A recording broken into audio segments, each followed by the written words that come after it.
असा पुलाव राईसच करते। सो त्याकडे खूप सारे पार्सल झाले आहेत जे मला ओपन करायचे आहे, तर म्हटलं चला पार्सल ओपन करूया। आणि हा आहे आपला फायर ट्रक। हॅलो मित्रांनो, welcome back to a channel. हा प्रवास तुझा माझा फ्रॉम इंडिया टू कॅनडा। तुमच्या सगळ्यांचं खूप खूप स्वागत आहे पुन्हा एकदा आमच्या यूट्यूब चॅनलवर। सो आज आहे आपला ब्लॉग एव्हरीडे इन एप्रिलचा 7 डे चॅलेंजचा दुसरा दिवस। सो सकाळचे वाजले आहेत आता 10:30। तर आता ब्लॉगची सुरुवात केली आहे, पण याच्या आधी आमचं सगळं काही आवरून झालेलं आहे, फक्त आरवचं आवरायचं बाकी आहे। तर आरवचा ब्रेकफास्टही झालेला आहे आणि माझाही ब्रेकफास्ट झाला आहे। सो आता मी जेवणाची तयारी करणार आहे आणि मी सकाळीच उठून आंघोळ वगैरे करून रेडी झाले। मित्रांनो, मी विचार करत होते काय जेवण बनवू आणि नंतर मग फ्रीजमध्ये बघितलं की खूप आहेत ना थोड्या थोड्या भाज्या यूज करून अर्ध्या कट करून ना डब्यामध्ये ठेवलेल्या होत्या मी याच्यात, जसं की गाजर आहे, शिमला मिरची, अर्ध टोमॅटो पण आहे। तर विचार केला ह्या भाज्या पण मला यूज करायच्या आहेत, तर पटकन असा पुलाव राईसच करते। सो त्या राईससाठी ना मी इथे पनीर सोक करून ठेवलेलं आहे, कारण की थोडंसं पनीर टाकेन आणि देन सोया चंक्स पण टाकेन, कारण की मला सोया चंक्स खूप आवडतात राईसमध्ये स्पेशली। आणि राईस पण मी वॉश केलाय आणि सोक करून ठेवलाय। तर आता पटकन ना कुकरला पुलाव राईस बनवून घेते, इझी लवकर होऊन जाईल आणि खायलाही टेस्टी आणि अवधूतलाही आवडेल, कारण की त्याला काहीतरी प्रोटीनचा सोर्स हवा असतो। सोया चंक्स पण आहे आणि पनीर पण ऍड करते आणि मिक्स व्हेजिटेबल्स पण असणार आहे। सो एकंदरीत 1 पॉट मील आहे आणि हेल्दी। चला त्याची तयारी सुरू करते।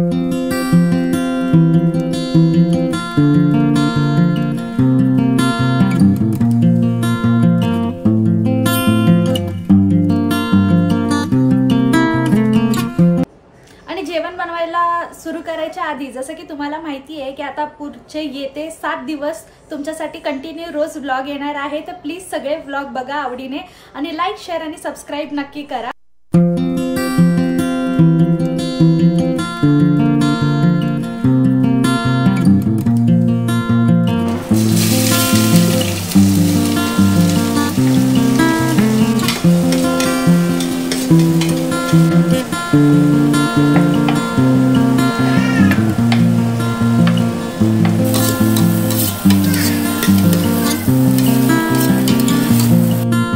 इथे आता आपले सगळे ऑलमोस्ट भाज्या आहेत त्या चांगल्या परतून झालेल्या आहेत। तर याच्यानंतर मी सोया चंक्स याच्यात ॲड करते आणि आपले हळद, तिखट मिरची पावडर, गरम मसाला आणि धने पावडर याच्यात ॲड केलेले आहे, बेसिक मसाले।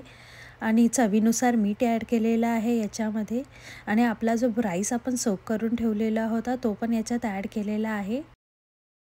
आणि इथे मी जवळपास 2 वाटी राईस घेतलेला आणि त्याला सोक करत ठेवलेलं, त्याच्यात मी 3 वाटी पाणी टाकलेलं आहे, कारण की व्हेजिटेबल्स पण जास्त आहेत म्हणून मी 3 वाटी टाकलेलं आहे। आणि इथे आपला 2 शिट्यांमध्ये मिक्स व्हेजिटेबल पुलाव रेडी होऊन जाईल।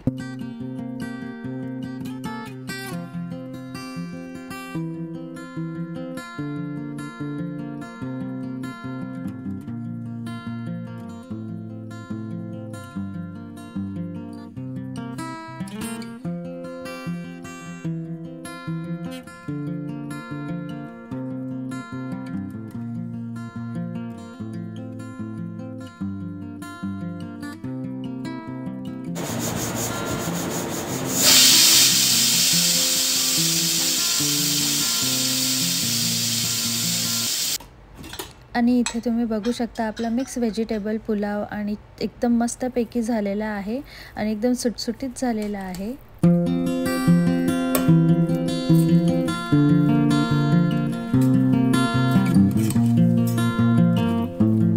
आणि आता वाजलेले जवळपास दुपारचे 2, तर मी पटकन आता लंच करून घेते आणि मग तुम्हाला भेटते। तर नेमकंच आता माझं जेवण झालेलं आहे आणि मस्त झालेला राईस। सो आता माझं जेवण झालं आणि देन त्याच्यानंतर आरव पण झोपलाय। आता 1:30 वाजले आहेत दुपारचे आणि तोपर्यंत माझ्याकडे खूप सारे पार्सल झाले आहेत जे मला ओपन करायचे आहे, तर म्हटलं चला पार्सल ओपन करूया। सो हे जे पार्सल आहे ते तेमूच्या वेबसाईटवर मी काही ऑर्डर प्लेस केली होती आरवच्या वाढदिवसासाठी। काही वस्तू मागवल्या होत्या, सो त्या आल्यात। एक जे पार्सल आहे ना ते खूप आधी आलं होतं आणि आता बाकीचे पार्सल आले आहेत. तर आता सगळी ऑर्डर कंप्लीट झाली आहे तेमोची. तर म्हटलं चला याला ओपन करून बघूया आणि मग तुम्हालाही दाखवते की मी काय काय ऑर्डर प्लेस केली होती आणि काय काय मागवलं आरवच्या बर्थडेसाठी. अवधूत आणि मी आम्ही दोघं जण बिझी असल्यामुळे एवढा जास्त वेळ मिळत नाही एकत्र कुठेतरी बाहेर जाऊ आणि शॉपिंग करू. सो मी प्रयत्न केला की जास्तीत जास्त गोष्टी मी ऑनलाईनच ऑर्डर केलेल्या आहेत आरवच्या वाढदिवसासाठी. अजून एक गोष्ट सांगायची म्हणजे की अजूनही आम्हाला प्रश्न आहे की आरवचा बर्थडे आम्हाला इंडोर ठेवायचा आहे का आउटडोर ठेवायचा आहे. कारण की आतापर्यंत तरी रिसेंटली आम्ही चेक केलेलं तर त्या दिवशी पाऊस दाखवत होतात पण आता तिथे आभाळ दाखवत आहे. सो आम्ही विचार तरीसुद्धा करतोय की काय करायला पाहिजे आणि काय नाही करायला पाहिजे. बघूया, अजून ते डिसाईड नाही केलं आणि जे डिसाईड होईल ते मी तुम्हाला नक्कीच शेअर करणार आहे. सगळ्यात आधी मी पार्सल एक पहिल्यावाला ओपन करते.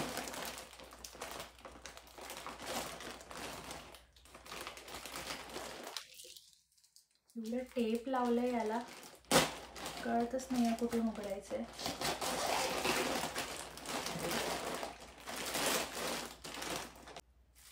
सो माझ्या मोबाईलच्या स्क्रीनचा जे ग्लास आहे ना ते गोरिला ग्लास जे आपण बोलतो प्रोटेक्टर ते तुटलेलं आहे. तर त्याच्यासाठी मग मी हे एक्स्ट्रा माझ्यासाठी मागवलेलं आहे आणि देन हे एक एक्स्ट्राचा कवर मागवलेला आहे. तर तुम्हाला माहिती असेल आपण कपकेक वगैरे डेकोरेट करतो त्याच्यावरती जे टॉपर लावतो ना ते आहेत हे आणि ह्याची थीम आहे ट्रान्सपोर्टेशन थीम. सो त्याच्या बड्डेची थीमच ती आहे. तर त्याचा केक पण जो आम्ही ऑर्डर केलेला आहे तो पण ट्रान्सपोर्टेशन थीमवरच आहे. फोटोमध्ये बघण्यामध्ये आणि रिअल बघण्यामध्ये थोडा फरकच होतो ना. सो हे तसं बघायला गेलं तर खूप इझी आहे. जर घरी तुम्हाला करायचं असेल तर तुमच्याकडे जर कलर प्रिंटर वगैरे असेल तर तुम्हाला फक्त इमेजेस काढायचे आहेत आणि प्रिंट करून ते जे वुडन स्टिक्स असतात ना त्यांना लावलं की हे रेडी होऊन जातं. पण तेवढा वेळ नाही आहे सो म्हणून मग मी हे मागवून घेतलेलं आहे. याच्यात ट्रेन आहे, कार आहे आणि देन स्कूल बस पण आहे, एरोप्लेन आहे आणि शिप आहे. सो असेच आहे. दुसरंवाला पण पॅक सेम आहे. हा बलून स्लीव्हचा असा एक क्रॉप टॉप आहे. तर खूप छान आहे, सॉफ्ट आहे मटेरियल. सो मी ट्राय करेन आणि जेव्हा मी घालेल तेव्हा तुम्हाला दिसेलच. याची सगळ्यात जास्त मी आतुरतेने वाट बघत होते. एकदा जॉईन केल्याच्या नंतर तुम्ही याला डेझर्टनी मस्तपैकी छान असं सजवू शकता आणि टेबलवर ठेवू शकता. सो त्याच्यासाठी हे मागवलं आहे मी. सो ही सगळी कटलरीचा सेटच आहे ज्याच्यात ग्लास पण आहेत आणि प्लेट्स पण आहेत आणि नॅपकिन्स पण आहेत आणि छोट्या प्लेट्स पण आहेत. त्याच्यात 4 स्पून वगैरे सगळं आहे. सो हे स्ट्रॉ मागवले होते एक्स्ट्रा मुलांसाठी. आणि सगळ्यात महत्त्वाचं म्हणजे तर हे ट्रान्सपोर्टेशन थीमचे जे बलून्स आहेत ना ते मागवले होते. ॲक्च्युली मी तेमूच्या वेबसाईटवर हे बलून्स आणि ते टॉपर्स केक टॉपर्स आहेत ना ते शोध बघायला गेलेले आणि मला दोन्ही दिसले. सो मी दोन्ही ऑर्डर करता करता बाकीचं एवढं सगळं सामानसुद्धा ऑर्डर केलेलं आहे. याच्यामध्ये हॅपी बर्थडेचं बॅनरसुद्धा आहे, स्टिकरसुद्धा आहेत लहान मुलांसाठी आणि बलून्स पण आहेत. खूप मस्त आहे, खूप मोठे आहेत बलून्स, बघू शकता तुम्ही. छान आहे ना. आणि हा आहे आपला फायर ट्रक. तो मस्त आहे. मला वाटलं की हे बलून्स असतील जवळपास लहान असतील म्हणून आणि बऱ्यापैकी मोठे आहेत. आता बघूया हे फुगवल्याच्या नंतर कसे दिसतात. ॲक्च्युअलमध्ये दिसायला तर बऱ्यापैकी मोठे दिसत आहेत आणि दिसतील पण छान. तर मला तर खूप आवडलं कारण की हे बलून्स बऱ्यापैकी मोठे आहेत आणि जसं आरव उठायच्या आधी मला हे ठेवून द्यावे लागणार आहे, नाहीतर तो आत्ताच बोलेल की मला फुगवून हवेत म्हणून. आणि सगळ्यात महत्त्वाचं लास्ट अजून एक वस्तू राहिली आहे आणि ही वस्तू मला माहिती आहे काय आहे कारण की मला फक्त हातानेच कळलं ते काय आहे आणि आरवला बघून हे खूप आवडेल आणि मी नक्की आता आरव उठेल ना त्याला हे सगळ्यात आधी देणार आहे कारण की आरवला ही गोष्ट खूप दिवसापासून हवी होती. आणि ही आहे डॉक्टरची प्रिटेंड किट. सो हीच होती आजच्या दिवसाची शॉपिंग मित्रांनो. तर आपला जो हा तेमूचा जो छोटासा बर्थडे हॉल होता तो तुम्हाला कसा वाटला मला नक्की सांगा. इकडे आता मी जो डेझर्ट स्टँड मागवला होता ना आपण तेमूवरून त्याला असेंबल करते. असेंबल करायला खूप इझी होता आणि पटकन झालं, जास्त वेळही लागला नाही आणि दिसायला खूप छान वाटत होता म्हणून मला खूप आवडलं. आणि जेव्हापासनं तो पॅकेट ओपन केलं होतं तेव्हापासनं माझी इच्छा होती की याला मी पटकन कधी असेंबल करू आणि बघू की हे ओव्हरऑल कसं दिसतंय. आणि शेवटी मी त्याला असेंबल केलंच. तुम्ही बघू शकता किती छान रेडी झाले आणि किती छान वाटतंय. सो याच्यावरती जेव्हा आपण स्वीट्स वगैरे सर्व करू तर अजूनच सुंदर वाटेल. खूपच छान वाटतंय हे रेडी झाल्यावर. तर मित्रांनो, तेमूवरून मागवलेल्या सगळ्या पार्सलची आपण अनपॅकिंग केलेली आहे आणि बघितलं आपण काय काय मागवलं आरवसाठी. सो मला सगळ्यात जास्त एक्साइटमेंट आहे जेव्हा तो ही किट बघेल आणि त्याला ओपन करेल. हो, तर आजचा जो हा ब्लॉग होता आपला डे 2चा तो आपण इथेच संपवूया आणि उद्या भेटूया नवीन ब्लॉगमध्ये. तोपर्यंत या ब्लॉगला खूप लाईक करा, शेअर करा आणि सबस्क्राईब करायला विसरू नका. See you next time. Bye bye. Oh yeah. Hello baby. Yeah, this is. You like it? Yes. Okay. Yes, Mama. Okay, beta. Let's open it. Okay. Not. हाँ, मेडिसिन है.